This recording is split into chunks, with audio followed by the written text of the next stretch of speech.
দেশে হাম সংক্রমণের সঙ্গে মৃত্যু বেড়েই চলেছে। হাম শিশুদের রোগ হলেও বড়রাও এখন আক্রান্ত হচ্ছেন। বিভিন্ন হাসপাতালে বয়স্ক রোগীর সংখ্যা বেড়ে চলেছে। কারণ হিসেবে বলা হচ্ছে, যেসব বয়স্ক ব্যক্তিরা ছোটবেলায় টিকা নেয়নি তারাই এখন হামে আক্রান্ত হচ্ছেন।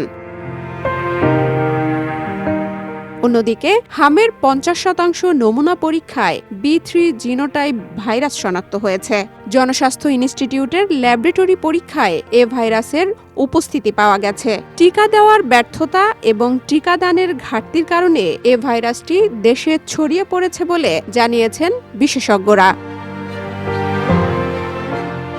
হামের প্রকোপ থেকে রক্ষা পেতে হামের টিকা এখনো নেয়নি এমন শিশুদের খুঁজে বের করার কাজ চলছে। সব শিশুকে টিকার আওতায় আনতে এ উদ্যোগ নেওয়া হয়েছে। এ কাজ চলবে ২০ মে পর্যন্ত। তবে ভাসমান পরিবারের শিশু ও পথ শিশুদের টিকার আওতায় আনা কঠিন হয়ে পড়েছে বলে সংশ্লিষ্ট সূত্রে জানা গেছে।